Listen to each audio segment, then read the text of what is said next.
Ahoy there, interlocutors. Today I am going to be replacing my NOx sensors on this '01 Chevy Yukon XL. The connector for the NOx sensors is that one right back there with the two different sort of shades of blue on it. And the NOx sensors themselves are located underneath this upper intake manifold assembly here, this plastic upper intake manifold assembly. What you're going to need to do this is you're going to need your gasket set.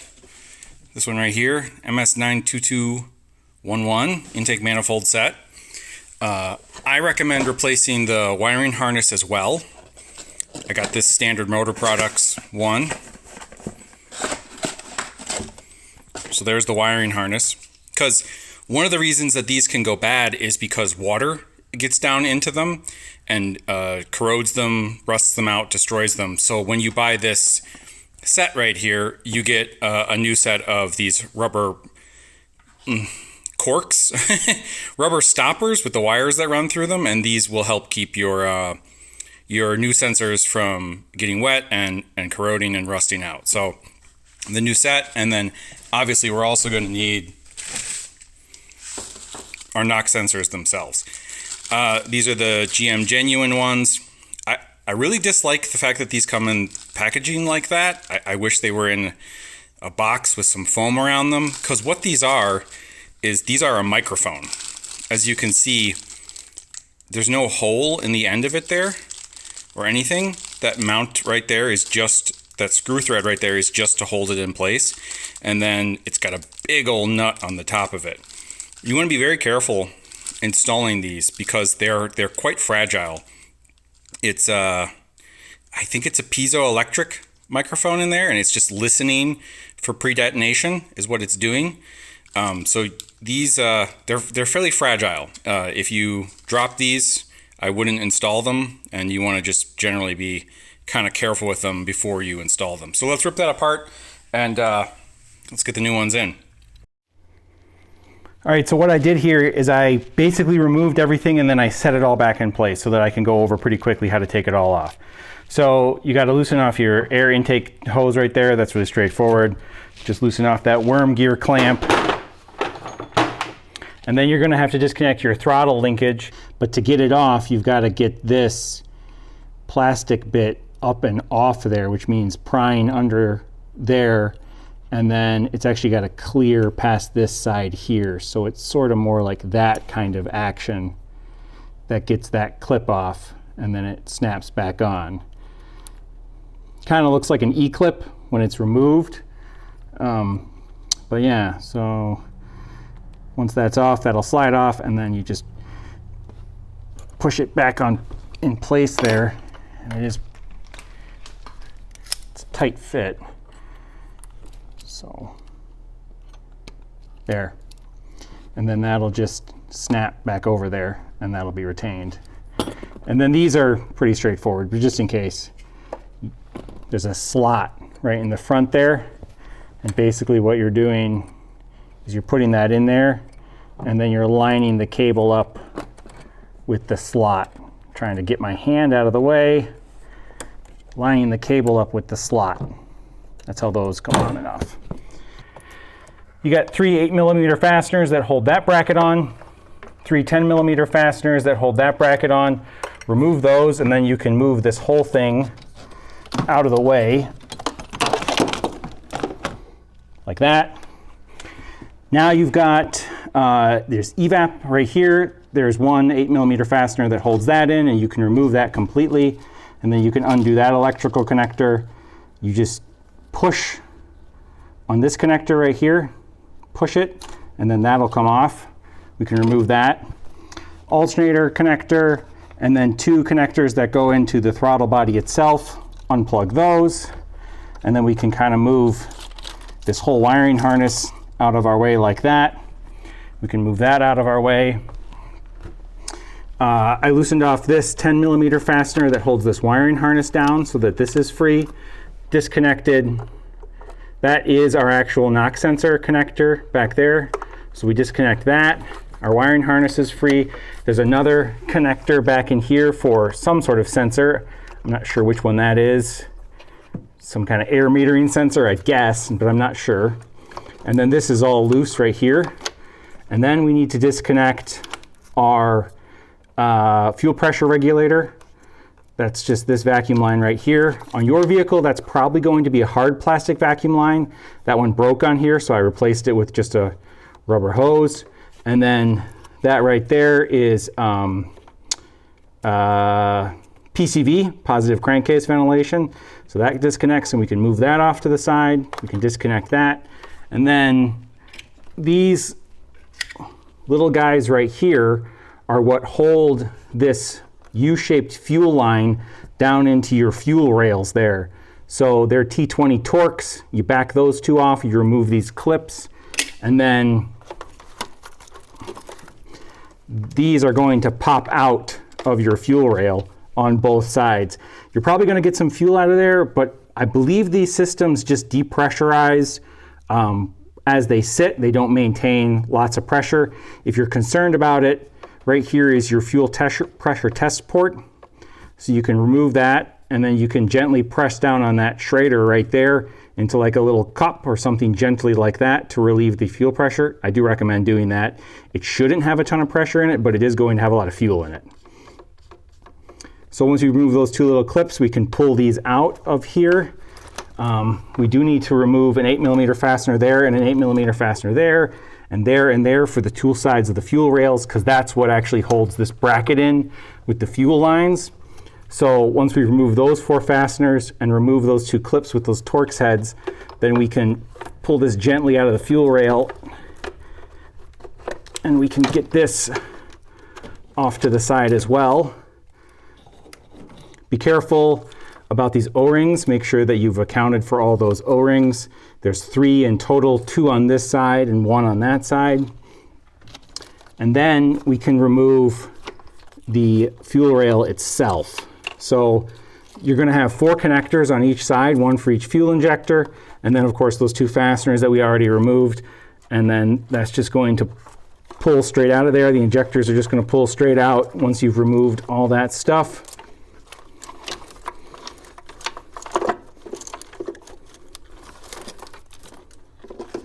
Again, make sure that you don't lose your O-rings right there. These connectors that connect to the fuel injectors, obviously this one doesn't go to this one, it goes to that one because it's the frontmost one, are a little odd. They actually have like an extended plastic disconnect thing up here, but they're a little difficult to get off, so just bear that in mind. Fuel rail off. Again, that dumped fuel out the first time I removed it. And then we can, this fuel rail, disconnect the electrical connectors on there and pull that gently out. Again, check to make sure that your O-rings are all on it. You haven't lost any of them. We've got this vacuum line right here that needs pulled off. That's just pushed on there. That comes right off. And then we've also got a coolant line that runs to the underside of the throttle body right here that needs disconnected. Mine's got a worm gear clamp on it, which I think I probably put on there. It might have just had a spring clamp on there before, I'm not sure. And then the last thing that I believe, before I can remove the fasteners that actually hold the intake manifold down to the block, the last thing I think I need to remove is the EGR on this side.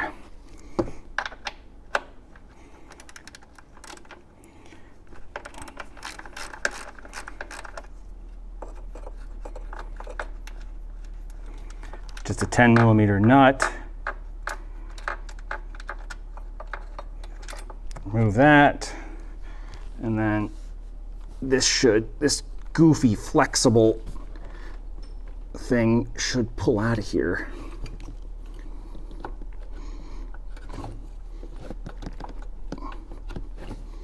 Yeah, there we go. So that's disconnected now. Okay. Bunch of 8mm fasteners that are actually holding the intake down, and then I believe that's it. I believe we'll have the intake off. Oh, there's one more hose here. There's the other end of that coolant hose. Okay, so there's coolant that actually passes through the throttle body. So there's a coolant hose on this side running down into probably engine coolant passages, and then there's one here running into, looks like it's connected to the radiator. So I gotta pop that off on that side, that coolant hose right there. And then the only thing holding it on should be the fasteners.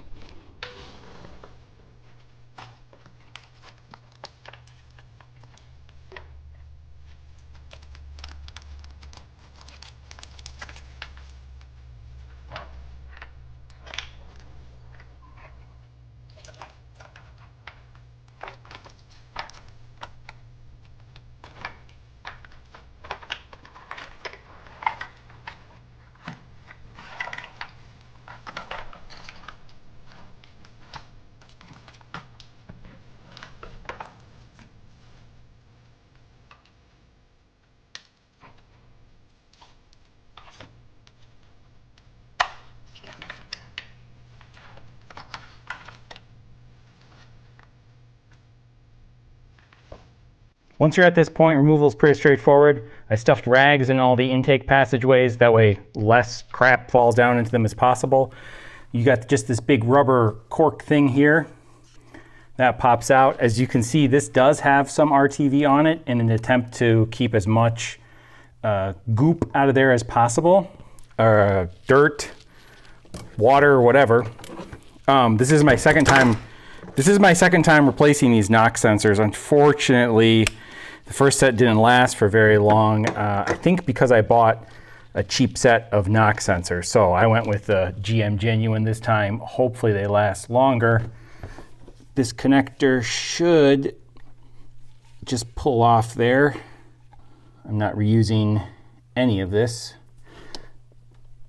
but I'm gonna try not to break it.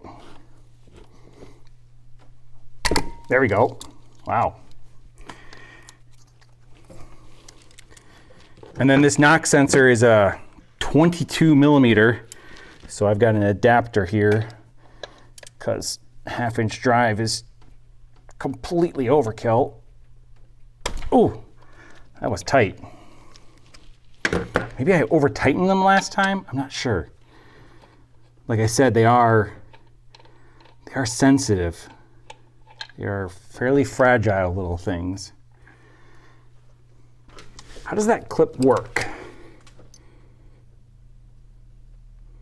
I think you need to squeeze it this way to open these up.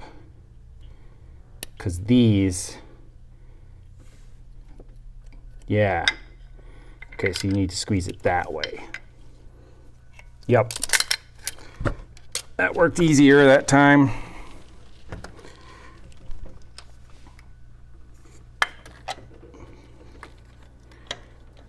All right, we'll pull these out. We'll get the RTV cleaned up off here, vacuum it all off, scrape it all off as gently as possible, and then we'll get the new set installed.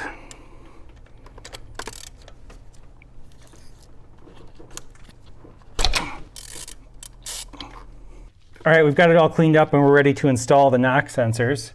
So they just thread in like so. And the torque spec for these is 15 foot-pounds. So it's not a lot.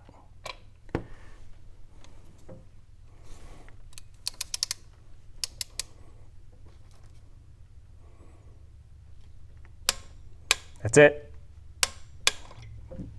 Not much at all.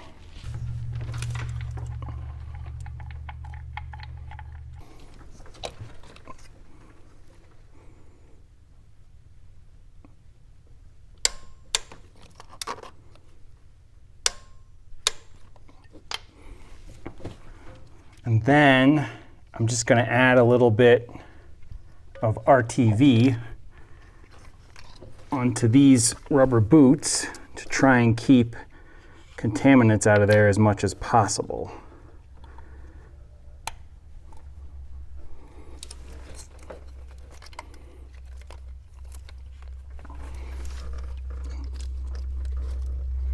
Trying to keep my head out of the way of the camera as much as possible. I was not doing a good job of that earlier.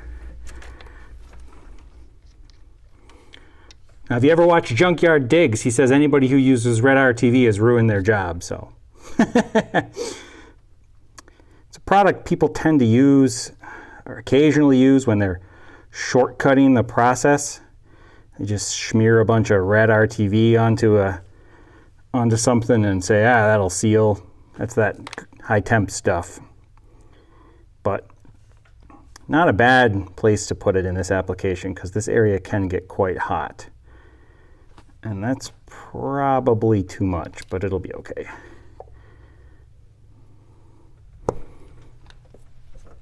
This doesn't call for red RTV.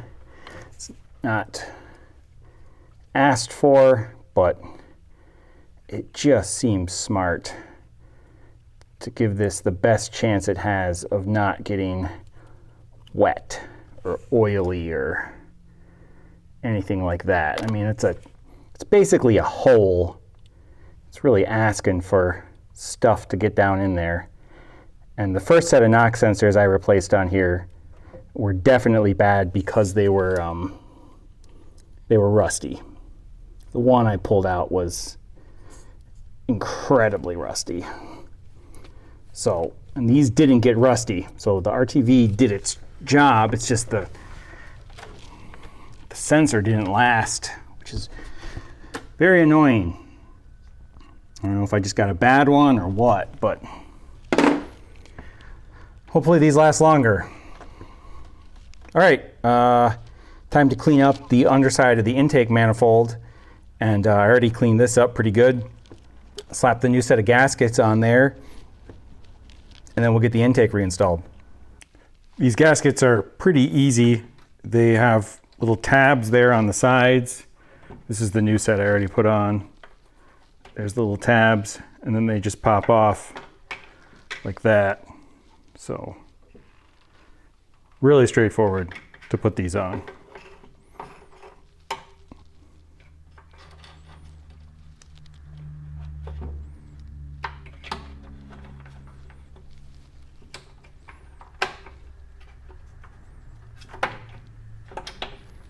Yeah, I can even do it one-handed. Yep, I just cleaned that up, threw those on, and this thing's ready to go back on. I don't think there's going to be too much to talk about with reassembly. It's pretty much just a reverse of removal kind of thing. So I'm going to go ahead and just get this done, and then I'll skip ahead if there's anything that I think is worth mentioning in regards to assembly.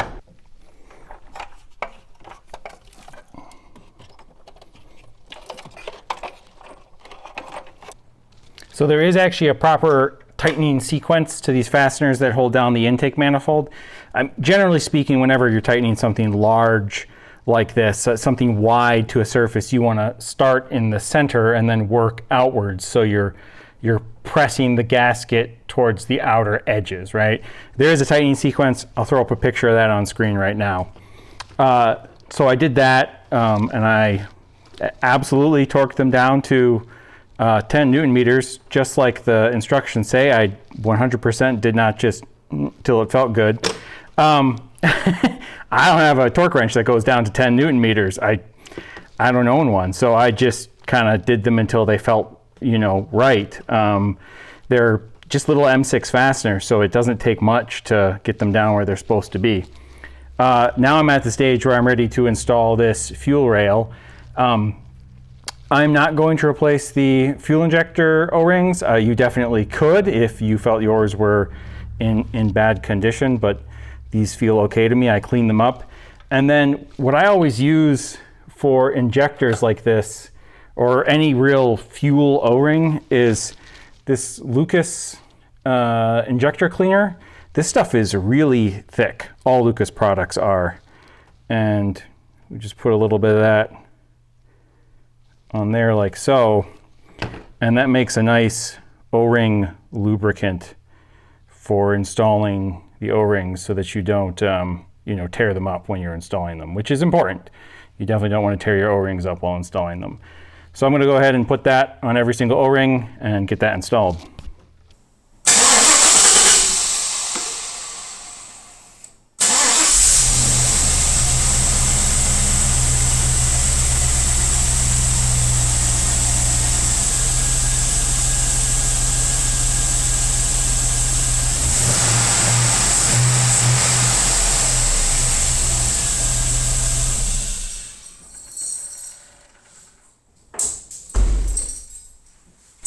So thanks for watching. Hope that was helpful.